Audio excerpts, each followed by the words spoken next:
everybody, no matter how rich or poor, or whether you're Democrat or Republican, should have a good return for the money that they save. Good is not 0%. Good is not the rate of inflation. Good is above the rate of inflation. So if it's 10.75%, so be it, right? Like, everybody should have access to that.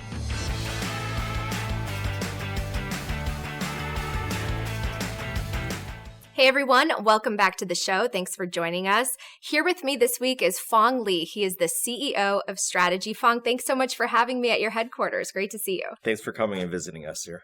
I feel like we have a lot to talk about. So let's start with some topical things. Market sentiment has been a little bit bearish lately, but I can't think of a company or a group of people more bullish than the folks at Strategy. So talk to me about your reaction to really the negativity that we've seen surrounding Bitcoin and the lackluster price action.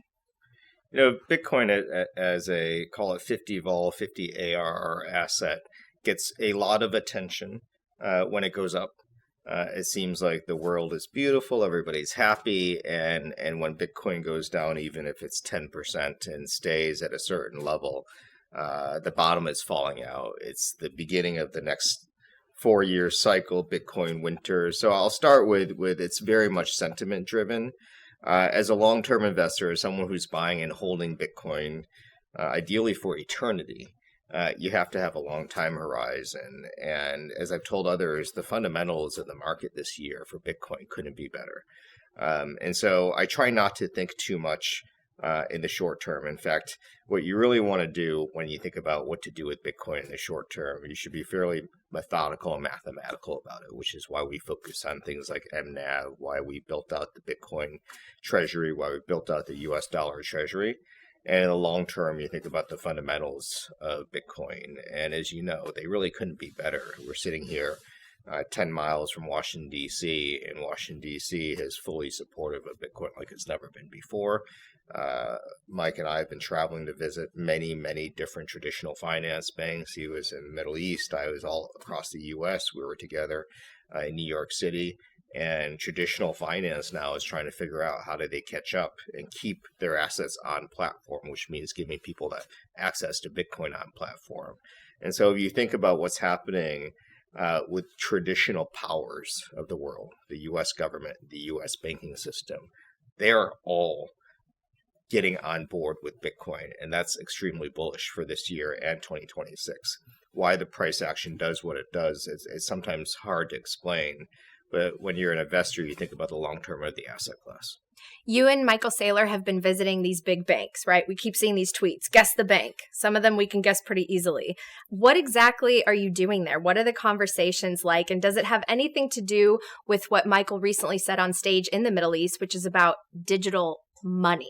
Yeah, there are multiple. If you start with, they're all trying to catch up with just the base of custodying Bitcoin and providing exchange services for Bitcoin.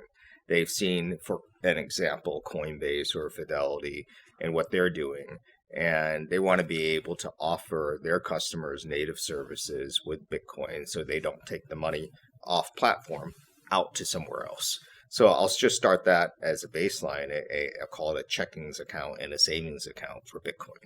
Right, and then on top of that, what do they want to do? Then they want to offer things like Bitcoin lending, which means you get loans against Bitcoin. And we know a lot of folks are doing that on a one-to-one private loan basis, but they should provide it in general. Perhaps offering instruments that give you yield off of Bitcoin. That would be the next sort of step above that. And then a set of Bitcoin-backed products. Not too much different than what we do. An investment bank would want to be able to underwrite Bitcoin-backed securities like MSTR or like any of our preferreds. That would be a next step. And then you get into offering digital credit, right, which would be our preferreds or a bank preferred based off of Bitcoin. And then the last thing, which is what Mike talked about at Bitcoin MENA in the Middle East, which is digital money, right? How do you give somebody essentially access to something that looks like money backed by Bitcoin that gives them a steady yield that's better than what they would get otherwise, called 8-9%. So the entire stack of services, and then you get into things like tokenization and stable coins, and you move on and on. I think the largest banks in the world and the largest banks in the US are going to offer that entire stack of services in the next 2 to 3 years. Coin Stories is proudly brought to you by Gemini. Start your Bitcoin savings account today. Plus, investing in Bitcoin has never been easier than with Gemini's Orange Bitcoin credit card. Earn up to 4% back in Bitcoin on everyday purchases like gas, dining, groceries, and more, with no annual fee, no foreign transaction fees, and no exchange fees on your rewards. Plus, sign up today and get a $200 Bitcoin bonus when you spend $3,000 in your first 90 days. Apply now at gemini.com/Natalie. If you want to stay on top of Bitcoin without getting lost in all the noise, check out the weekly CIO memo from Bitwise Asset Management. CIO Matt Hogan puts together a quick 5-minute memo that breaks the biggest stories in digital assets each week. Bitwise has been around since 2017 and manages more than $10 billion across 30 plus strategies. The weekly CIO memo is bold, sharp, and totally free. Just go to bitwiseinvestments.com/CIO memo. And always, of course, carefully consider the extreme risks associated with crypto. Coin Stories is also brought to you by Ledn. Need cash but don't want to sell your Bitcoin? Ledn is the global leader in Bitcoin-backed loans, issuing over $9 billion in loans since 2018. And they were the first to offer proof of reserves. With Ledn, you get custody loans, no monthly payments, and more. Visit ledn.io/Natalie and get a 0.25 percentage point off your first loan. Make sure to get your copy of my new Bitcoin 101 book, Bitcoin is for Everyone. The book explains why money is broken and how Bitcoin can help you build lasting wealth and freedom. It makes the perfect gift for those new to Bitcoin. Just visit the link in my show notes. So what are these conversations like? I mean, are they positive? Are they saying, yeah, we're very interested? Or are you more teaching them about Bitcoin and why they should be doing this? It varies depending on the bank, right? Like what I'll say is 3 years ago, you would find the one person in the bank who has been designated as the head of digital assets, given no power, but they want to say they have somebody. So when you come in, you can speak to them and they have access to nobody else. To this year, you get in a room of 15 people. 5 of them are positive. 10 of them are very skeptical. You have a risk person in the room. To more recently, they're building out products, and what do they want? We're the largest corporate holder of Bitcoin in the world. They like us as a customer, right? But they'd also like to know, what are we looking for in the experience? Again, that's varies based on the bank. Some of the banks are extremely early in the exploratory phase, and some are very far along and progressed. The other thing I would say is going from the one person who is designated as a digital assets person to talking to the most senior people in the banks. They all realize that this isn't going away, that Bitcoin is for everyone, and people are asking for access to the asset class, and they're either going to get it from their bank or they're going to get it elsewhere.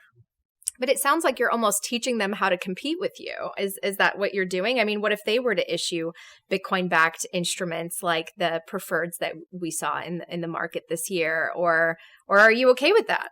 Yeah, I'm not too worried about the competition from the banks. I just like I'm not worried about competition from digital asset treasury companies. We're at a phase in the life cycle of Bitcoin where access to the underlying asset is the most important thing. And if somebody who's making $40,000 a year that has a Chase bank account that lives in Minneapolis or somewhere wants to be able to access Bitcoin, and the only way they would consider doing it is through their Chase account and being able to transfer money from a checking account to Bitcoin, they're not the ones who are likely going to this month go and buy MSTR or go and buy Stretch. And if we find a way for ordinary citizens in America and around the world to onboard to Bitcoin, it frankly, one, is great for Bitcoin, but I think it's great for the country and it's great for the individuals, and it solves some of the issues we're seeing today, the income gap that we have, the lack of hope that you've talked about. And so it seems like it would be very small-minded if I was like, well, I don't want to help the person making $40,000 a year with a JP Morgan Chase account living in Minneapolis because I'm worried about my own product. Right. And that's the great thing, as about Bitcoin is Team Bitcoin is team everybody. Yeah. It's not winners and losers. Everybody can win. And so I don't think it's a TradFi versus DeFi debate. we sit at the intersection of the two. That's what we've done successfully. And I think the more the traditional finance system, which runs 99% of the money in the US, right, the more they open up to Bitcoin, the more individual citizens will have access to Bitcoin, and the better it is for the country. You brought up a really interesting point. That person that has their traditional bank account, they're making their regular income, the paycheck comes in as a direct deposit.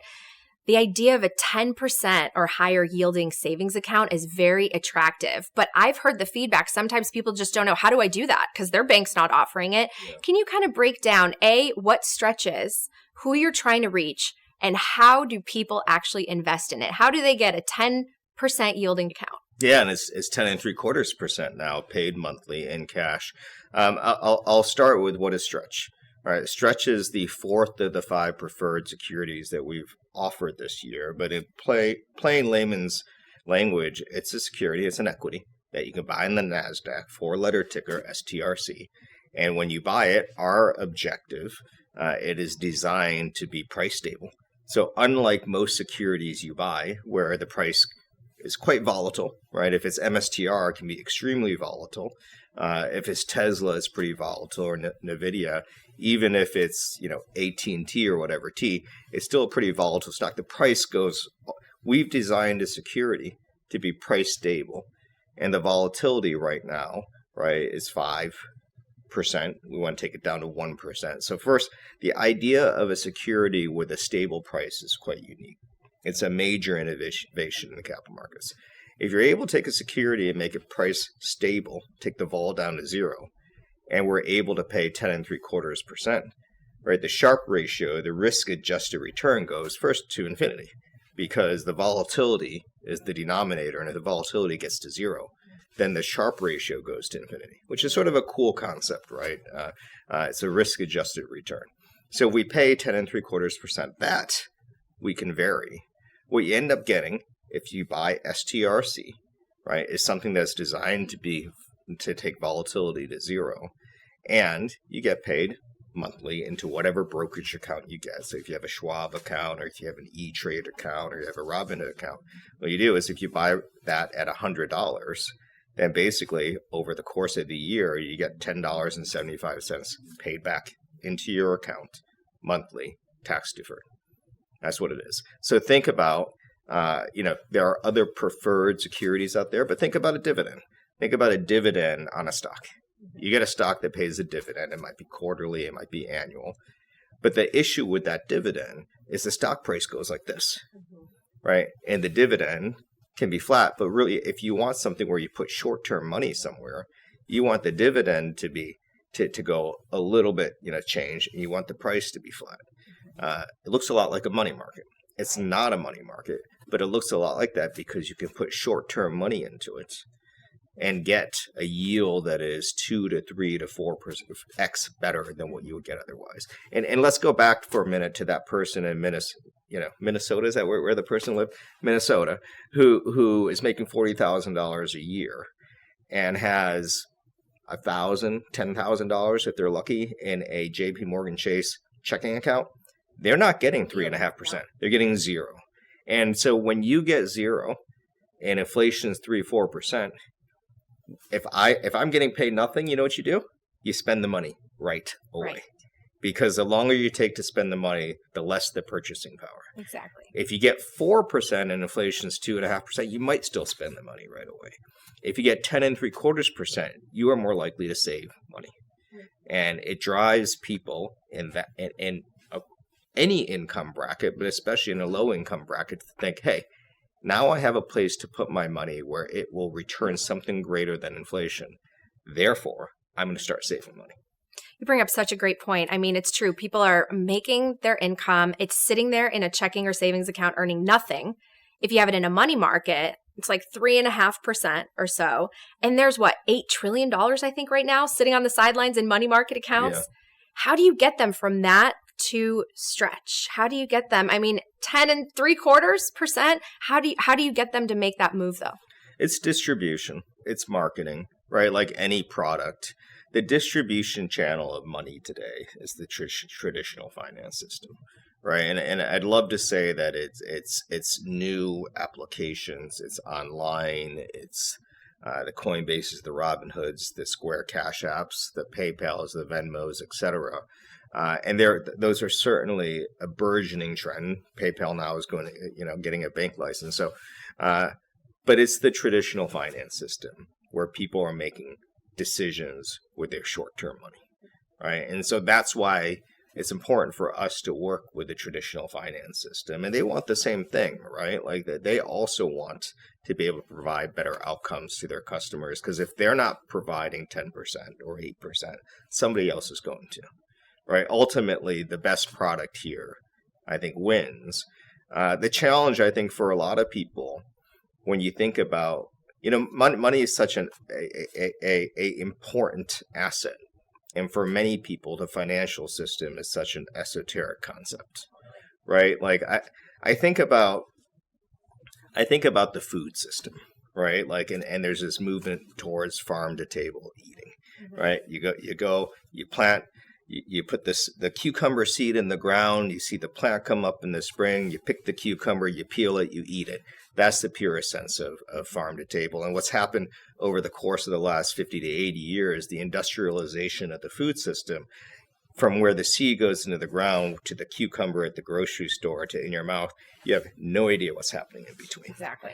I feel like that is our financial system today, right? As a software technology innovator, when I started to understand how the financial system works, the money that you get to the money that you spend is cycled through wholesalers, distributors.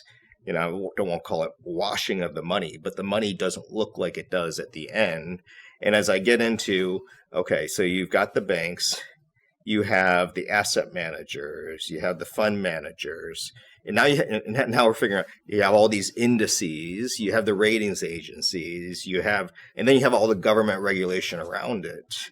We're not like Bitcoin is farm to table money, right? Like it's almost it's like the best thing you had before that was gold. Yeah. You could go mine gold, you get your flake of gold, your gold rock, you hold it in your hand. That's your goal. Bitcoin is farm to table money because the monetary system now, nobody knows how it works, just like you don't know how that cucumber that you buy at the grocery store down there, is it even a cucumber? What the heck is in it? Where did it come from? And so I think Bitcoin solves that problem, but it will solve the problem of the traditional finance system too, right? People will get back to this idea of I put in an hour's worth of work, I made $20, I convert it into Bitcoin, it sits there, and it grows over time. Right. Or I work, I get $20, I put it into Stretch, I get 10.75%, and I know how it works over time. And can you explain the tax advantage? Because the way I understand it is you almost stumbled upon that. It wasn't even planned for, that there's this return of capital, right? Yeah. Which is not subject to taxes immediately. Yeah, I'll start with, in the last 5 years, there's a lot we stumbled upon, right? Like this is, but the more time, Bitcoin's like that too, right? Like, I think I've told people, like, if I look back at my life, I can find steps of the way in my life, from being a child to going to college to my career. It was all sort of set up for Bitcoin, and you realize it looking at it in retrospect, but not as you go along. Totally. That's how I felt with Stretch and a lot of the things we've done in the last 5 years. If I look back, it's extremely clear, thoughtful. You might even say, hey, Phong, you and Mike and the board and everybody, you sat down and you planned the 5 years out almost perfectly. Not really, right? We can go back and pretend that it was perfect, but it was a set of innovations found because we were very focused on providing a set of innovations to our shareholders, and ultimately trying to increase Bitcoin per share.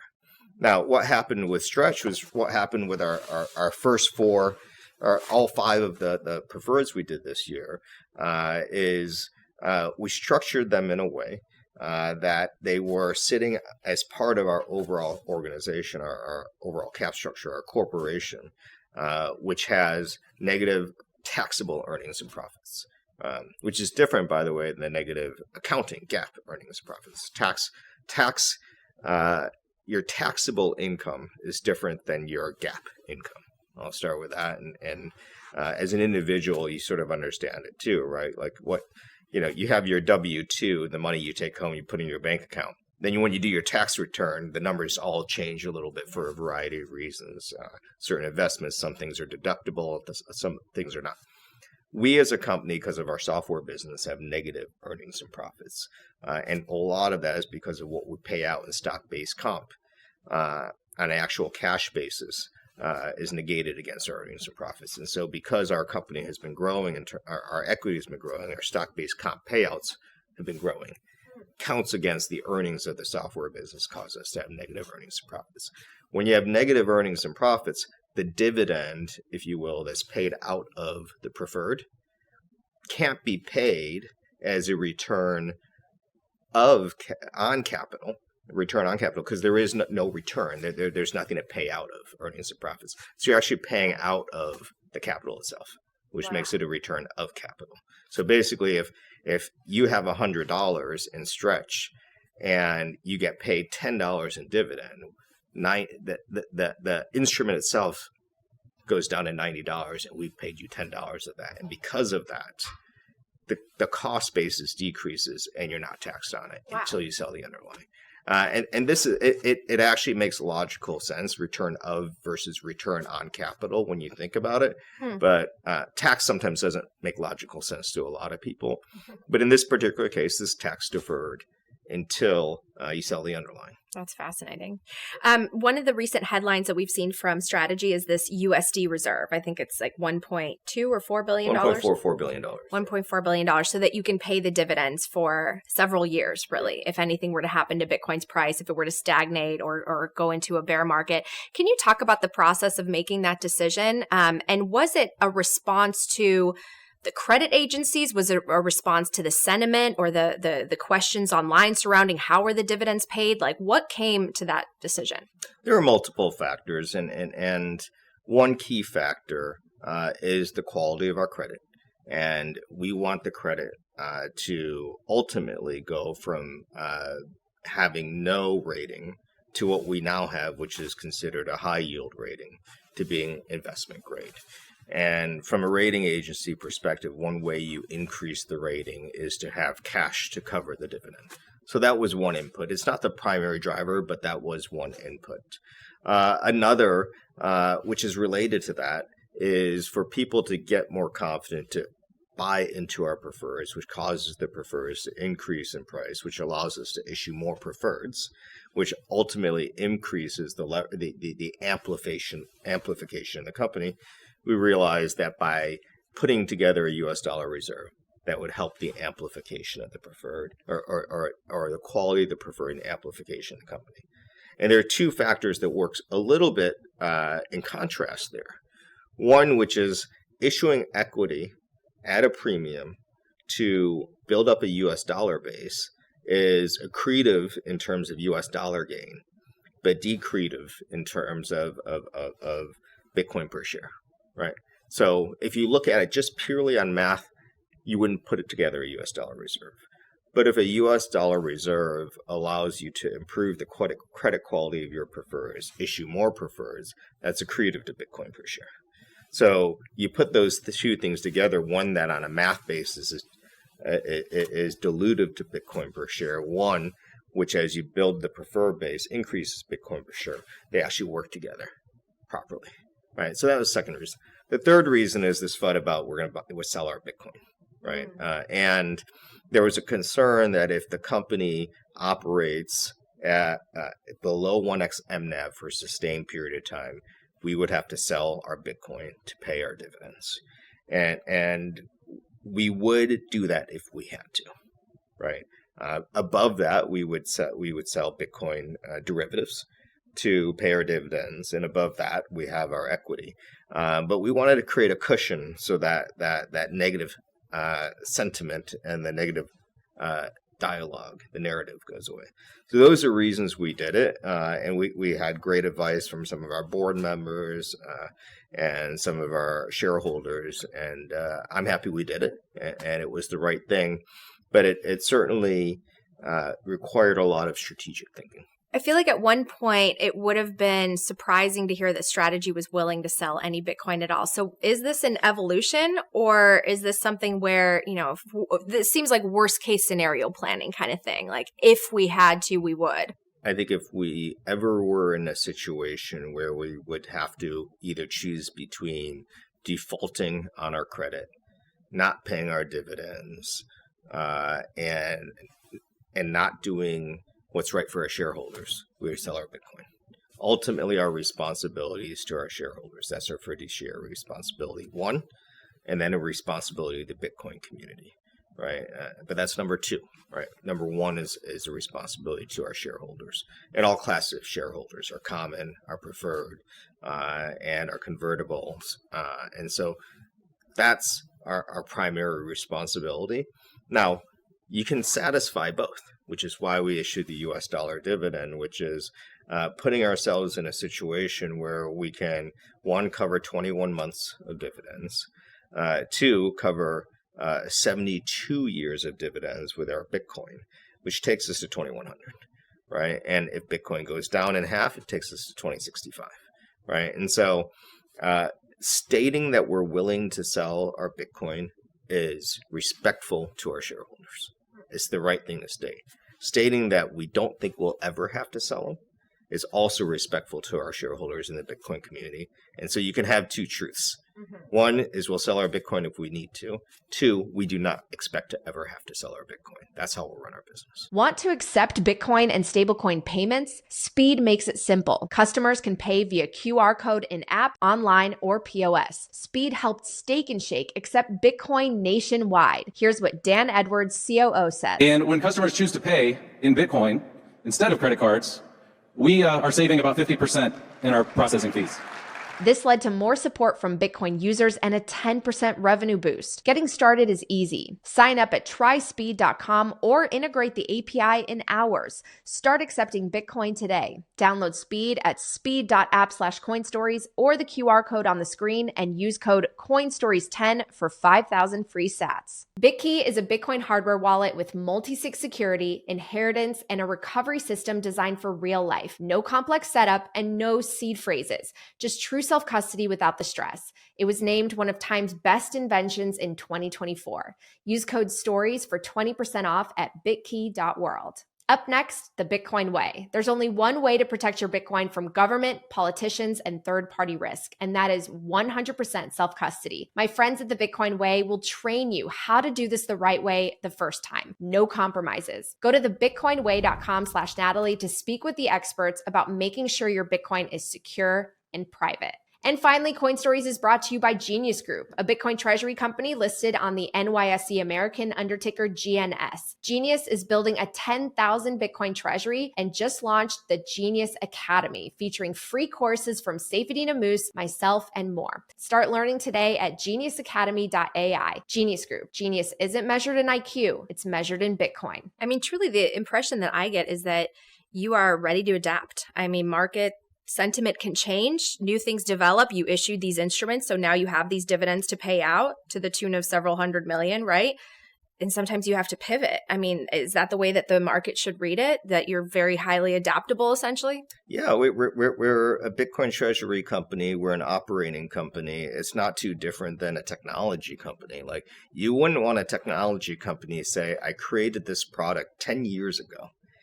I'll go 5 years ago. I created this product 5 years ago, and no matter what happens in the outside world with competition, with the price of the underlying inputs, with changes in the channel, I'm just going to not change it all. Yeah.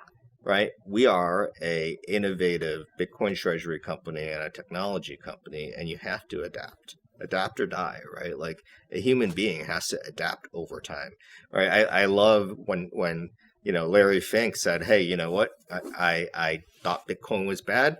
Now I think it's good. And if I was so stuck in my ways that I never adapted, then BlackRock wouldn't be as successful as it is. You have to adapt. It's okay to say one thing 5 years ago and say something different 5 years later. In fact, I think that's the strength. That's a sign of strength in leadership, is your willingness to admit that you have to adapt and change over time.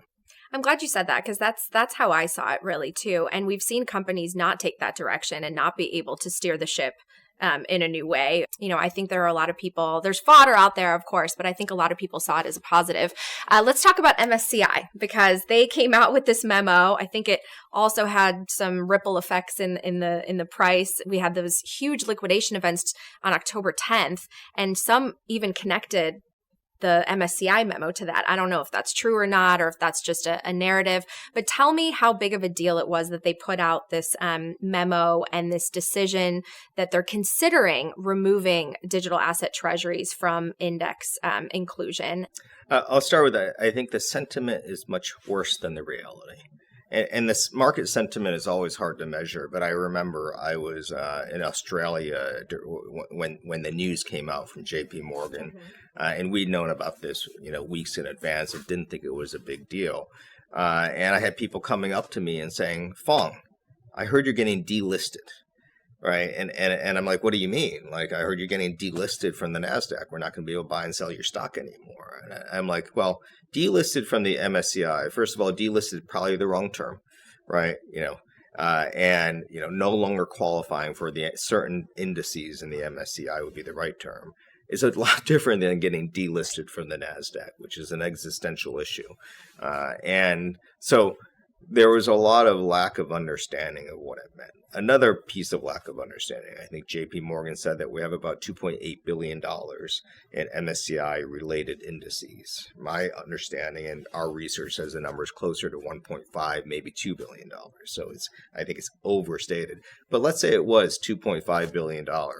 That is half of our trading volume on a daily basis. Okay, it's not that much. And I get $2.5 billion sounds like a lot, but we're a $60 billion market cap company that trades $5 billion a day. This is not an existential issue to us. To me, put us aside, we'll address the issue, we'll move on, we'll survive. The issue is how it is taking a fairly uneducated and antagonistic view versus an early innovative asset class. Right. And this really hasn't been done in the past. Right. And we've drawn the analogies to whether it be holding oil on your balance sheet. Chevron holds something like 67% of their balance sheet in oil. The timber industry, you look at the gold industry, you look at the cellular industry, the mobile industry, the internet, AI, REITs, right? Like Simon Property Groups is right next door. They have like 80% of their assets in real estate. Why single out digital assets, right? And it's still not clear to me why you would single out digital assets when it's such an early time for innovation in the industry. This is not the time to slow it down. This is not time to choke it. I hear people calling it Operation Choke Point 3.0, right? And what is the role of an index provider? They actually just build the index. I didn't really learn this until more recently. They build an index. They sell the analytics and the capabilities of the index to a BlackRock or to a Vanguard, who then actually assemble the equities, the securities in that index, and then they sell it out.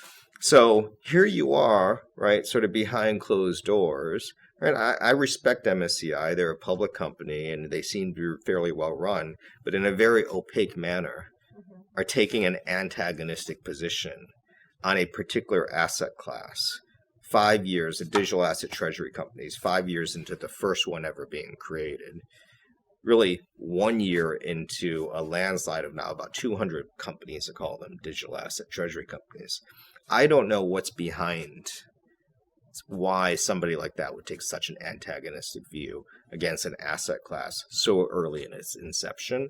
And the good thing is the discussion is coming to the forefront. You've seen all these thousands of people come in support of digital assets, Bitcoin, other companies that are related to this. I mean, they're not, and then they go and attack like Bitcoin miners, Mara, right? Like calling them a fund, not an operating company. Like we're clearly an operating company, not a fund, right? And maybe they don't understand, the software business. They don't understand what we do, backed securities that we're providing. But you take a Bitcoin mining company, Mara, right, where you go to Texas and you see these huge data centers, right, and part of it they're renting out to high performance compute.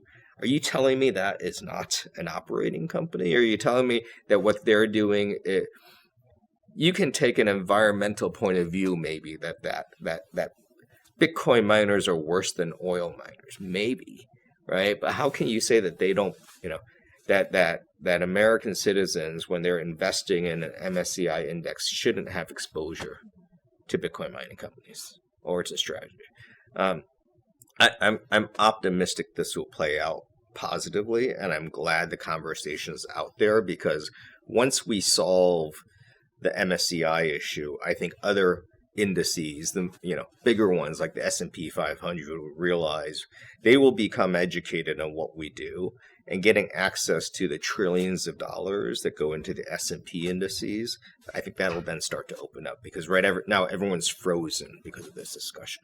Well, I think there is a lack of education and fundamental understanding that led to this. So, I mean, maybe someone from MSCI is watching this or listening to it, or maybe, they're just in the public and they agree that, they look at these Bitcoin treasuries emerging. They don't understand the core businesses. It seems like they're just, accumulating a ton of Bitcoin, and that's the core business now. They're just holding a bunch of Bitcoin. What do you say to them to explain that there is a functioning operating company behind it and it's not a fund? How do you explain that? I think there is I'll call it legal and corporate argument, which is no matter how you look at our company, we are an operating company, not a closed-ended fund, not an ETF, right? Put that aside for a minute. The more important thing for me is we are very early with digital asset treasury companies. And to come in this early and make a statement that they should not be included in indices is picking winners and losers. Just let this thing play out for 5 years. And after 5 years, we come back and look at it. That's the time for someone to say where passive money should be invested. Right? Like, it would be similar to right now saying, hey, we're not going to let any companies that are capitalized on AI data centers to be included in our indices. Way too early. Way too early to make that statement. I don't think anyone would ever make that statement 20 years from now, let alone now. But what's great about innovation in America is people can invest in early technologies, and passive money can go into early technologies through these indices so that they can grow the industries, and then let the market play itself out, right? The market will play itself out. People who are directly investing, right? If I'm going to buy MSTR, or if I'm going to buy Mara, or if I'm going to buy NVDA, or whatever it is, GOOG, that's a decision that an individual can make. But when it comes to passive investments into major indices and funds, what people want is for it to be representative of American companies or worldwide companies. And I'd like to think that we're representative of American industry. Talk to us a little bit about strategies focus, because you do have this business intelligence arm, and then you have the Bitcoin side. Like, what percentage is what? I mean, you're obviously more focused, I'm assuming, on the Bitcoin side, or maybe it's no, you're on top of all of it, so you're probably involved in both sides. But what do you say to people who think that, hey, eventually you guys will be maybe a Bitcoin bank, you'll be offering primarily Bitcoin services? Do you even need the business intelligence software side? Yeah, I'll start with our software business has been in place since 1989. It too was founded by Michael Saylor, and we serve half of the S&P 500 roughly. We have about 4,000 customers around the world. We exist in 27 countries. It's about $470 million in revenue. It's growing about 3% a year. And we innovate in the business intelligence business. We invented the space as you know it, analytics on mobile devices, on the web. We invented all of that, right? This has been an amazing 36-year business. And we continue to build new things. We have some of the best software engineers in the world. We have centers in Warsaw, in Chennai, in Hangzhou. Like, it's this great, robust, lively business. It just happens to be worth $2 or $3 billion in a $60 billion company, right? And that doesn't make the $2 to $3 billion business any less worthwhile, because if you had a $2 or $3 billion business attached to nothing, it doesn't mean that that is worth more than a $2-3 billion business attached to a $60 billion business. And so I love our software business. I love spending time with customers and seeing how, a lot of the household names around here are customers, right? You go into a Hilton hotel, and behind the desk, they're using strategy analytics software, right? As an example, just because they're down the road. Freddie Mac's another one of our customers down the road in the DC area. They're all using our software. It's lovely, it's robust, it's lively. It allows us to be in this beautiful building, which is 200,000 square feet. It allows us to have this great studio here where we're able to film this podcast. We've got a gym. We have we have great people in finance. We have amazing technologists building websites. We have brilliant legal minds. And those are the people that are also working on the Bitcoin side, right? And it's a lot easier to build a Bitcoin treasury company off of an existing operating company because we didn't have to hire a bunch of staff from scratch. We're using the brilliant minds of the software business. And I think that's the big benefit that we get out of attaching this super innovative Bitcoin treasury company to a software business. And I think it's been great for both parts of our organization. And I would argue that we wouldn't have been able to do what we've done in Bitcoin as quickly and as innovatively if it wasn't for the software business. Well, it always helps to have a strong cash flowing business at the core that you can build the treasury with.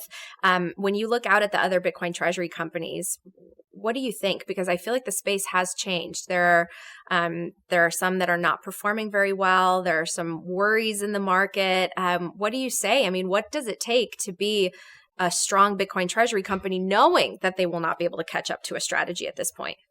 I think it's the same as any industry. If you look at AI today, or if you look at electric cars, or if you look at media, streaming video, like entering a business where there is an incumbent is hard. We're the incumbent in the U.S. digital asset treasury company. Other people are trying to enter. And if you think about venture companies that are trying to enter a space that's innovative and growing, what do you look for in a venture capital company? You want to make sure it's well capitalized. You want to make sure that it has a good business plan, right? What is its competitive differentiation? And ultimately, a lot of people choose a venture capital company on the management team. Experience of the leadership. Are they able to move fast? Are they dedicated? And then what is their competitive advantage? If you go around the world, the competitive advantage of a lot of digital asset treasury companies, think about MetaPlanet in Japan, SmarterWeb in the UK, Orange in Brazil, is they are located in those countries. They're public companies in those countries, and they have regulatory approval to sell securities in those countries. That's a competitive advantage. Now you go to the US-based ones, you have to ask, what's the competitive advantage? Right? What are they? How are they innovating? And do you like the management team? And that's the same assessment you have for any startup, for any new company. Just because they decided to enter the space of AI, or they entered the space of electric cars, or they entered the space of streaming video, or they entered the space of digital assets, doesn't by definition make them a valuable company. I agree with that. It's really interesting that you point to these evaluation metrics, because we hear about, things like, MNAVs now, Bitcoin yield per share, but there are things that are deeper that you really have to evaluate. What is the business? Yeah. Who is the management team? And where are they serving? What are the advantages of maybe the jurisdiction they're in? Because to your point, we're seeing some pop up in these different countries where there are real advantages in those capital markets, whether it be because of tax reasons or whatnot. But you're starting to venture into some of those international markets. Can you tell me the reasoning behind that? And it seems like you're going to be some competition for some treasury companies that are outside of the U.S. Yeah, look, if you think about the world, and we want to access capital to buy Bitcoin, and we want to provide our products and services in countries where those don't exist, and territories where those doesn't exist. At some point in time, just like with our software business, like many other companies, you decide to move internationally. We think we have something that's quite unique in some of the products, like creating some of the preferred products we created. They're unique. They require a certain level of understanding. They require a certain level of scale too. right? And so if we built that product in the U.S. and we think it's attractive to U.S. buyers, we've raised $7 billion so far this year, then that product should be attractive all around the world. And if you think about pools of capital, you think about the euro, you think about the Japanese yen, you think about the Canadian dollar, the Australian dollar, you think about going to the Middle East, and each of them have their own regulatory challenges, for sure. And because we have the finance team, the legal team, and we have the experience doing it, we're working through all those countries. They're definitely not as easy as the U.S. People who primarily spend their time in the U.S. have access to our capital markets, don't quite realize how amazing our capital markets here are. Number one, we're at the forefront in innovation, but we're also in the forefront in terms of just regulatory clarity, and I think that's not the same. And I would say governmental support. And that's not the same around the world, but we're going to work through that. We're going to break down the barriers just like we have here. So you have 5 preferreds, and I'm guessing 2026 we'll see more? Yeah, so we have our 5. Really, there are 4 core, right? Strike, which is our convertible preferred. Strife, which I'll call it our long duration senior preferred. Stride, which is our long duration short junior preferred, and Stretch, which is our stable money market like preferred. And so if you have those 4, what we said is, well, there's 2 really killer ones. There's 2 that are doing, probably most representative, which is Strife, long duration senior, and Stretch, right? And so could we launch a variety of Strife and Stretch in major markets? What we launched in Europe was Stream, which is Strife in Europe. Get it? Stream. And then maybe we'll launch a Stretch in Europe. A Stretch in Europe, Stretch is much more innovative. We'll take longer to launch in Europe. And so we could take those 2, Strife and Stretch, and put a version in Canada, put a version in Japan, put a version in Europe, put a version in the Middle East. That would be what you might think about. I think the 4 in the U.S. are probably sufficient at this point in time. All that said, going international is one opportunity. Seasoning the U.S. Back to what we were talking about earlier, making everybody in the U.S. aware that Stretch gives people hope, gives people access to Bitcoin with stable price, right? 0 vol, hopefully over time, and 10.75% return. That's what we want to do. And we're going to do that through the traditional banking system with digital credit and then digital money. That's our goal. You mentioned regulatory clarity, and right now we have a very favorable administration when it comes to this industry. What if that changes? Because there are some, there's volatility on the political side. There's a lot of populism coming up and people that are frustrated and feeling like, they're not able to afford the cost of living and they're looking out. It seems like we're just repeating the same pattern, Phong, right? Red, no, this isn't working. Blue, no, this isn't working. Red, no, this isn't working. Blue. We're just going back and forth and back and forth. And you can understand some of the frustration that's been built up, and it's all, we know the core is the fiat system, this inflationary system that's punishing savers and making it so hard for people to, be able to preserve their purchasing power, much less grow it. So do you worry about, what if we do get a regime that's a little bit more hostile to Bitcoin, and how are you planning for the next couple of years? There are core tenets under which this country was founded that are agreeable between Democrats, Republicans, the rich, the poor. Freedom is one of them, right? Freedom of speech, freedom of religion, and ultimately the freedom and a call of equality and the ability to have equal opportunity, right?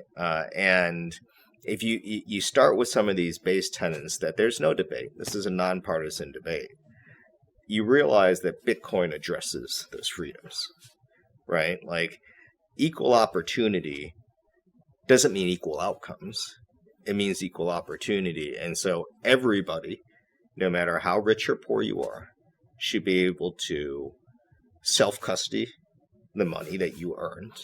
And everybody, no matter how rich or poor, or whether you're Democrat or Republican, should have a good return for the money that they save, right? Good is not 0%. Good is not the rate of inflation. good is above the rate of inflation. So if it's 10.75%, so be it, right? Like everybody should have access to that. This is not a partisan discussion. I don't know what, for the most, like just because the Republicans realize that the rich and poor both like Bitcoin, it doesn't make it a Republican thing. Right. Right. And so I think what we're realizing over the course of this 4-year administration, and I think people are realizing it, is Bitcoin is not partisan. Bitcoin is for everybody. Your words, not mine. Bitcoin is freedom. Bitcoin is hope. And so my hope is that during this 4-year period, everybody figures this out, and everybody will, enough people, that no matter who is in control of the government, that they realize access to Bitcoin is such a core tenet, that it has nothing to do with who's in power. Yeah, fundamental human right. All of that's so well said. Well, we have something in common. We're both immigrants. We have immigrant backgrounds, and you are really a true symbol of what the American dream can represent. So can you talk a little bit about your background? Because I think my audience would love to hear just what your family went through for you to be able to become the CEO of the company that owns the most Bitcoin on the planet. First of all, thank you for asking. And immigrants, we get the job done. Yeah, that's right. So the story, and when I talk about Bitcoin, is one of those things where when you discover it, you look back at the last 45 years of your life and everything becomes clear. The analogy I've given to others is I really like M. Night Shyamalan movies, and The Sixth Sense I thought was an amazing movie. And I remember it's like, I see dead people. And at the end, Haley Joel Osment realizes Bruce Willis was dead, and they replay the movie in a small clip. It's like, everything made sense. Right. I feel like that's what Bitcoin did for me, is when I discovered it, I went back and said, oh, well, this all makes sense now. Exactly. And part of that was, so my immigrant story was I was born in Saigon in 1976, a year after the fall of Saigon. My parents were fairly middle class in South Vietnam. They and their family had businesses. My dad in agriculture, my mom in clothing and apparel, and so like many people in Vietnam and around the world, your wealth is through your businesses and your money. And so when the North Vietnamese took over South Vietnam, like when many regimes take over another, the first thing they do is they nationalize the currency of the country they take over, and they deem it worthless, which meant any money that was in a South Vietnamese bank was written to zero, and any cash you had, South Vietnamese dong, you had to bring into the bank, and in return for no matter how much you had, they gave you back 200 North Vietnamese dong, which is equivalent to $10. Didn't matter if you had $10,000, $100,000, $1 million, everybody got $10. And on top of that, if you had gold was no longer legal to own, right? So turn all your gold in. Now, most people would sew it in their clothes, put it in their mattresses. If you had gold. So basically, all of the wealth that you and your generations of family had earned over time went to $10, right? And your property, of course, your businesses also ceased. Not yours. Not yours. And this happens extraordinarily quite often, even to this day, around the world. Right. And there's many examples of that, whether like, why do you not want to hold Russian rubles? Why do you not want to hold Argentinian pesos? And the list goes on and on. So my parents said, I was 2, my sister was 4. Well, this sucks. What are we going to do? And they decided that, this is so bad. Let's just go out into the South China Sea and let's sail out and go find a different place. And so this is the story of the Vietnamese boat people. And in hindsight, there are about 1 million people that decide to escape Vietnam, the same way out to the water. And about half, anywhere between, don't know for sure, but 25 to 50% of the folks died at sea. We were lucky enough. We made it out. And 3 days later, we're picked up by a shipping boat going from Germany to Singapore. And so we were taken down there, myself, my sister, my parents, put in a refugee camp and we won the lottery. We were taken in by a Catholic church in Syracuse, New York. Sorry to interrupt you, but do you remember being in that boat? Like, do you remember all of this? I don't, but enough. You know when you hear enough stories, you feel like you were there. Yeah. My first memory actually was when I was 2 and in Syracuse, New York, and we lived quite a bit of poverty. And when we were there, the first thing that I remember happening, this story is not related to Bitcoin, but it's just a funny story. My first memory was we were robbed. Like somebody came into our house. I was 2.5, and the first thing I thought to myself was we are so poor. This guy, the person who robbed us, like they made the worst decision of anybody robbed. But anyways, that's the side thing. That was my first memory. But it makes you realize if Bitcoin had existed, this never would have happened, but I never would have ended up likely where I am because I would have grown up in South Vietnam, which now is a Vietnam in general is a vibrant economy and doing very well. It's becoming more and more capitalistic. But coming to the U.S. early on, we didn't have a lot of money, obviously.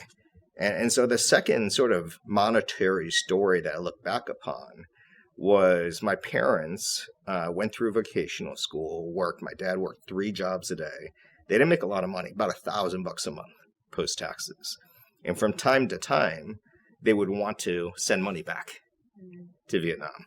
And back then, the relationships between the countries weren't very strong.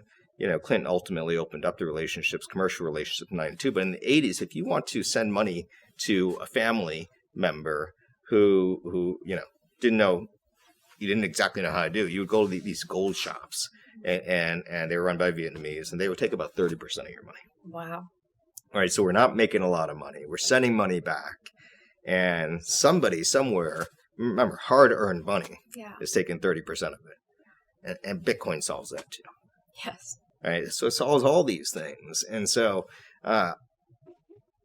these are I like digital capital. I like digital money. I like all these things. I like giving people 10.75%. I like running the largest Bitcoin treasury company in the world, being worth $60 billion. These are all fantastic first world things. There are third world things that Bitcoin solves. And so when we talk about, well, what if the Democrats take over and they win? Are they going to get rid of Bitcoin? 1, they can't. 2, they shouldn't.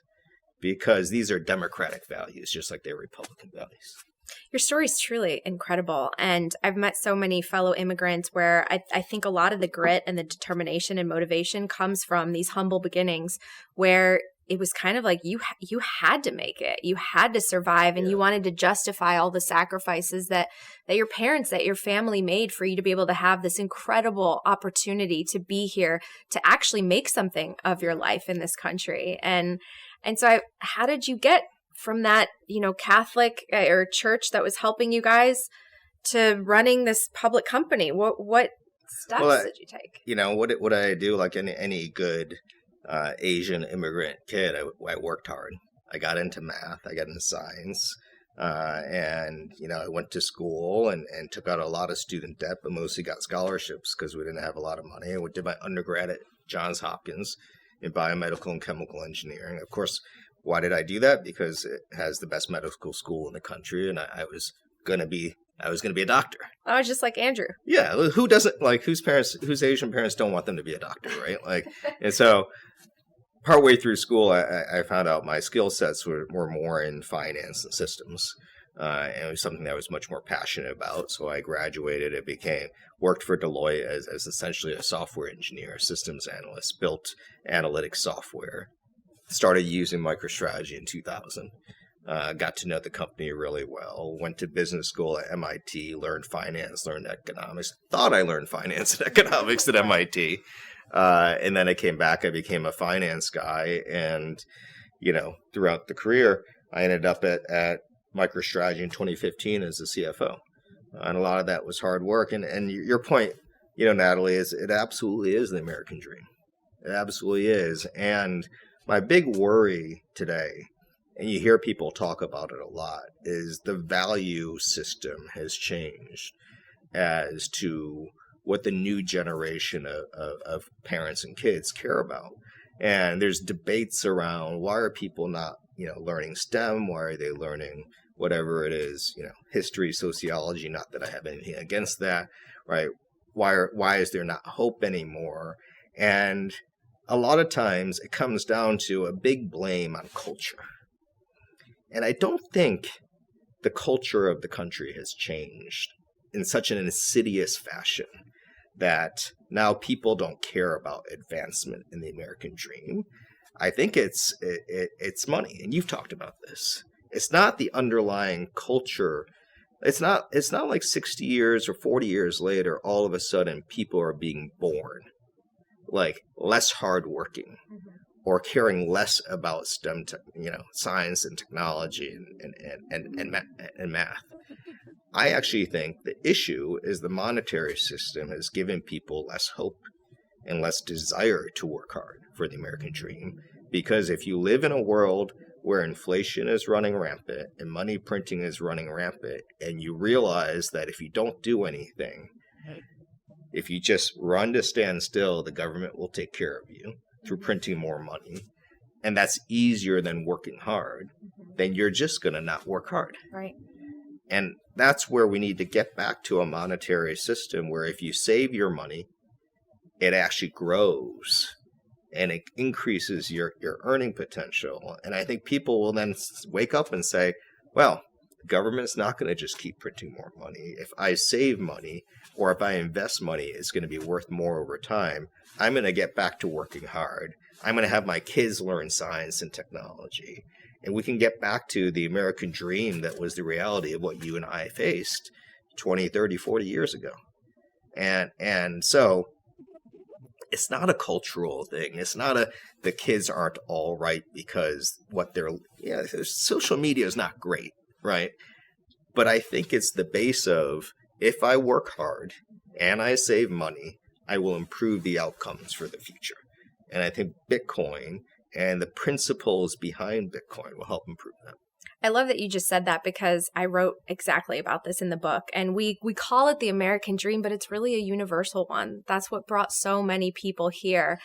But people need to feel like their work is paying off. And that's where I feel like the incentives have become so broken, because if you see yourself working hard and you've followed all the rules and you went to the right school and you've filled out all the checklists and you're still not able to even just tread water, you can't buy the house, you can't, start the company, you can't achieve the dream. I feel like a lot of people are getting in their own way all of a sudden, saying, well, then I give up. I can't do it anymore. Or someone please hand it out to me. And there's been really almost a demonization of like capitalism, right. The wealthy. There's a resentment toward it. I mean, do you want to comment on that at all? Because, you've built your way all the way up where you are. You are in that class of the wealthy, the successful. And there are a lot of people looking up at you going, that's not fair. You need to share with me. I want some of that. It's not fair that I'm not able to afford a house or any of the things that I want when a generation ago my family could. What do you say to that attitude that we see that is really anti-capitalism now and wants to tax the rich? Yeah, I heard my dad tell stories about Vietnam versus here. And he will always unequivocally say, living in Vietnam was easier. It was easier. I didn't have to work as hard, and the living was easy. And then he comes here and he says, I had to work 3 jobs.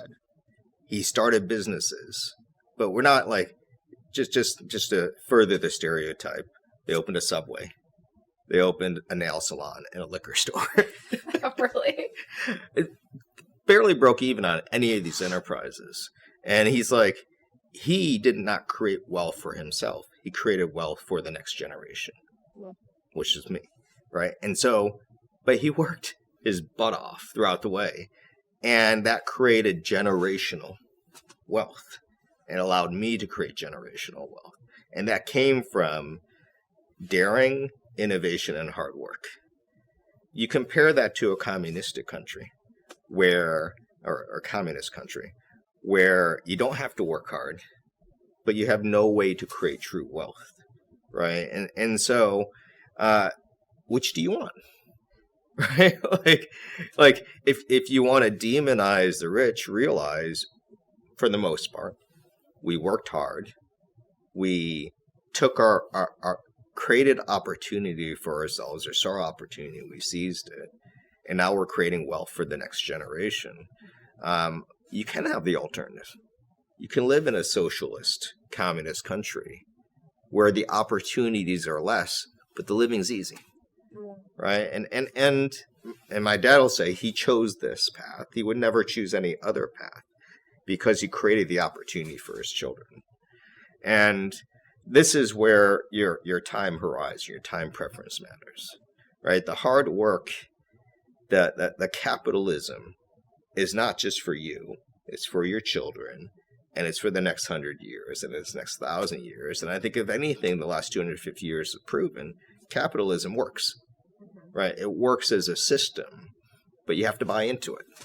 Well, and you also have to have better capital, right? Yeah. If you have this crazy inflationary capital where everyone's running and chasing yield and, the hurdle rate's essentially this basket of companies, the S&P 500, that also skews things a lot. Maybe you can't really have true capitalism the way you could on something like a Bitcoin standard.